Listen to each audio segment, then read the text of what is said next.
Hello, ayan. Good afternoon, good morning, good evening sa lahat ng aking friends sa YT. It's been 9 days since nanalasa talaga si Owen dito sa Bicol region at hanggang ngayon, wala po kaming internet sa PLDT.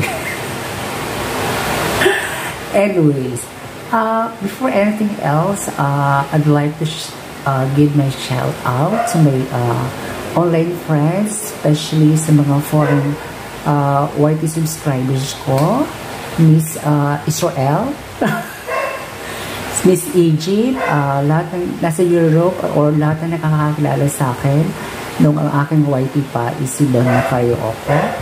Ang channel ko po ngayon ay CK Lover na kasi nag-shift ako kasi gusto kong i-features ang culture and knowledge dito sa Pilipinas. And so, dahil dito, kaya ako na-shout out ang aking mga friends online sa abroad kasi ang gusto kong i-share na knowledge for today's video is tungkol dito. Ayan. Miss Israel, basahin mo to. Ito kasi yung Kabayan Savings Account ATM debit card ng BDO. Diba? Bakit ko gusto i-share ito? Kasi medyo na-realize ko na ginagamit ko kasi dati. Actually, hanggang ngayon ginagamit ko sa YT account ko is ito. Metrobank. This is my ATM debit card from Metrobank na ginagamit ko dito sa aking YT channel. Pagtanggap ng aking mga, This is a regular ATM account ng Metrobank. Ito kasi, meron itong maintaining balance na 2K pesos. So, pag nawala yung maintaining balance na 2,000 pesos, nagkakaroon ito ng penalty monthly. So, medyo yung maintenance ito is medyo pangyayaman. Medyo pag bumaba kasi, pag nabawasan siya kahit piso, basta nag-lower siya sa maintenance sa 2,000 pesos, magkakaroon ito ng penalty. Yun. Pero, this is also good savings account. Medyo nga lang kasi may maintenance balance ito na 2,000 pesos. Kasi regular account ito ng Metrobank. But then again, ito kasi November 14 and 15 dito sa amin sa Bicol, ang BDO Paracali branch ay nag-open siya noong November 14 and 15 dito mismo sa aming barangay ng pag-open nga nitong kanilang BDO Kabayan Savings Account ATM debit card. So, pareho siya actually. Pero ang difference lang is that itong sa BDO kasi exclusive ito na in-offer ng BDO para sa mga OFW relatives. So, sa mga remittances talaga ito. At ang special feature dito ni BDO is wala itong maintaining balance. So long as ako mismo mag-o-open nito is may kamag-anak na OFW, gano'n. Kasi focus sila is sa remittances na dito nga papasok sa BDO Kabayan Savings na walang maintaining balance kahit piso. So, explain ko, ano nangyari na pag-open ko? Nag-open kasi ako ito ng November 15. Pagpunta ko doon kasi sabi ng BDO Paracali branch, ang kanilang Kabayan Savings ATM debit card, ang requirements lang na para maka-avail ka nito is at least meron kang kamag-anak na OFW. Kasi yung focus nila yun ang kinukuha nilang mga accounts ng mga clients, yung mga may kamag-anak sa abroad.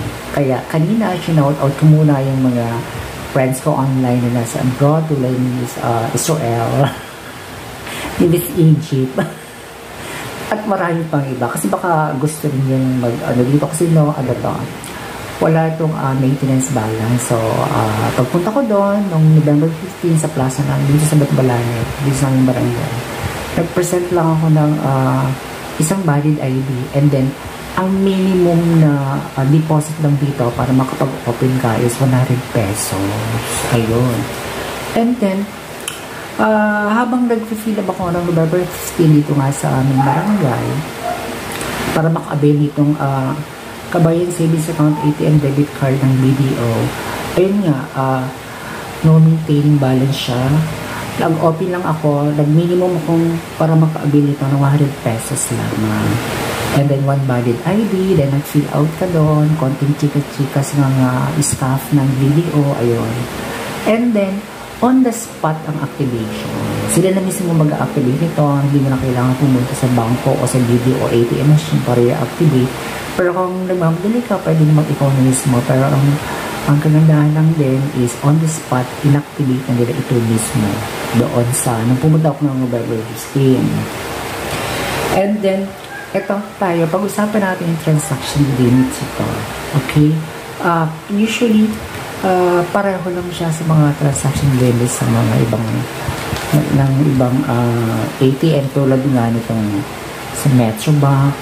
Ito yung mga notable na transaction limits na nakasabi doon. Ang minimum ATM withdrawal is minimum 100 pesos. Minimum yan. And then, go tayo sa maximum ATM withdrawal. Same sa Metrobank, 10,000 pesos ang maximum withdrawal niya. Then, yung ATM withdrawal per day is 50,000 pesos. Yung mga ganon. So, habang nag-chika-chika ako doon, fill out ako. Picture, syempre, pinicture na ako, hawak ito. And then, sila na nga mismo yung validate doon, on the spot validation. Chika-chika ako kasi sabi ko sa kanila, what if walang transaction? Ilang months, ilang years, bago siya wala. Bago siya, hindi na siya kabayan savings account. Ganon. Sabi na stop ng video, within 2 years, dapat merong kahit isang beses sa transaction para open lang siya. No maintain balance. Kasi kabayan savings ito, diba? Dapat may pumasok na fund from other country to the Philippines dito nga sa account ng kabayan savings bank. Okay? So, in 2 years naman, medyo siguro naman may papasok sa ating mga account. At ito yung aking isa pang i-share kasi nga, diba, sabi ko kanina, dito sa aking YT account, dito ako nagpapapasok ng aking revenue sa Metrobank, which is a regular account ng Metrobank ATM debit card. Ito, pag regular ito, may 2,000 pesos na balance. And then, pag nabawasan ng kahit piso, within a month, magkakaroon ka ng penalty na 200 pesos per month.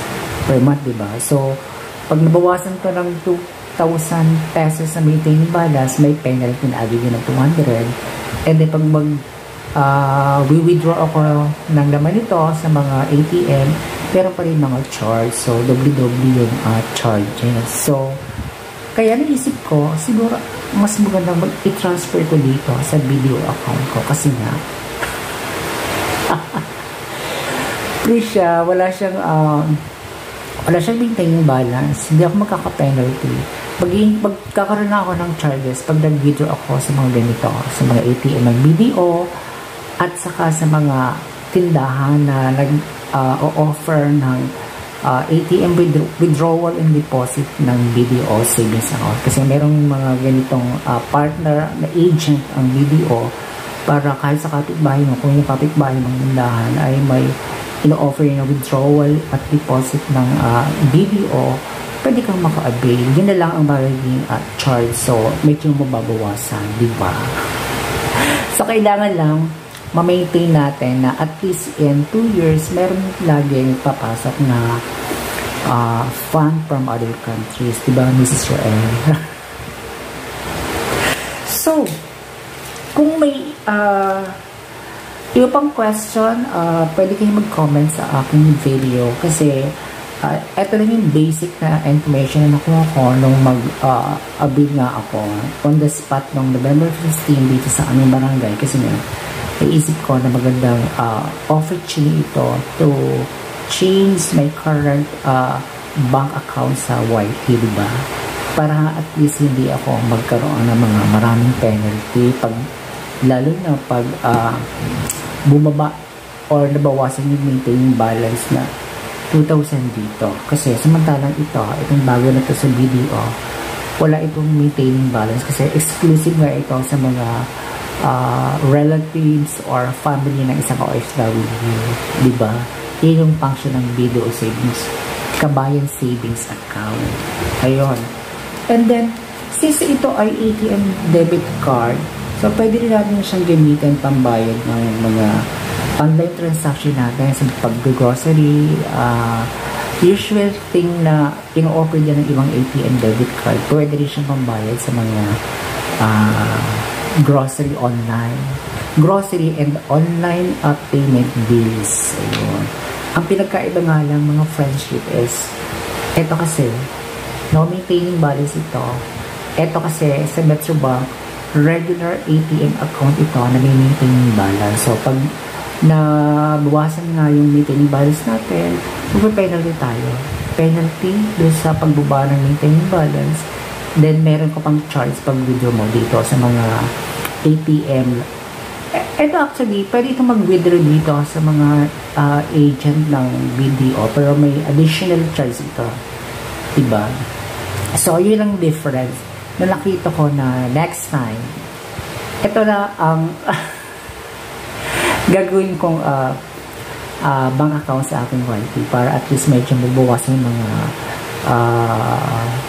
expenses ba?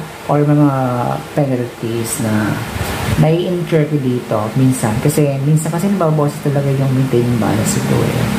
So, pero at least, ikikip pa rin ito kasi savings din. Ito lang gagamitin ko para at least makaiwas nga tayo sa maraming penalty. Ganoon. So, Miss Israel, kung gusto mo this is bonggang alternative sa bank account sa Pilipinas kasi wala itong wala itong maintaining balance. Go lang ng go. Kahit i-withdraw mo lahat, okay lang din siya mag-close. So long as na meron tayong transaction at least once and 2 years. Kasi pag walang transaction ito, within 2 years, magiging regular account ito, magkakaroon ng maintaining balance sa 500 pesos. Medyo mababa pa rin compared din sa ibang ATM na ino-offer ng mga bangko tuloy nga dito. So, kung meron kayong question, pwede akong sumagot as long as kaya kong sagutin. At ito rin pala is pwedeng i-enroll sa BDO online para online yung ma-check mo kung magkano yung balance. So, pwede rin. Kasi nag-inquire ako kanina nung nag-browse ko sa FB, sabi nila pwede nyo itong i-enroll. So, pwede rin yung online. So, ayun. I hope nakashare ako ng medyo kakaiba. As usually, personal experience na sinishare ko as analyze vlog topic sa aking YT channel kasi nga, para at least meron akong personal na information, diba? Mas maganda kasi may personal touch. So, ayun. So, itatry ko to and malalaman ko kung kasing bilis ang reflection. Kasi itong sa Metrobank, diba? Usually, pag nag-depo ng 21, pag-reflect sa Pilipinas sa mga after 2 days, yung regular working days sa bangko. Pero depende, pag weekends kasi, pag nataong Saturday and Sunday, nag-a-adjust kasi walang working hours sa Pilipinas, no? Sa mga, yung 2 days na normal na reflection sa Pilipinas, magiging 3 days or 4 days, mga gano'n. So, eto, malalaman ko next month or sa next year na, kasi ito ang aking gagamiting bagong bank account sa aking YT, kung kasing bilis siya or mas mabilis kasi feeling ko mas mabilis. So, malalaman ko at pag nalaman ko yan next year, share ko na sa inyo para at least may comparison tayo. But as for this video, medyo okay ito sa akin kasi wala itong maintaining balance. Ayun, kung gusto nyo magkaroon ng Kabayan Savings Bank, open pa rin po sila kasi tinanong ko open daw sila. Punta lang kayo sa mga BDO branch nationwide, then magtanong kayo ng Kabayan Savings Account ATM debit card. Ayun. And hindi ko na alam kung ano ang requirements pag sa bangko na kayo pumunta, pero ang hinarap lang sa amin sa barangay namin is isang valid ID and 100 pesos na opening depo. Ganoon. Alright. So, pero maghanap siguro ako ng internet para ma-upload ko to.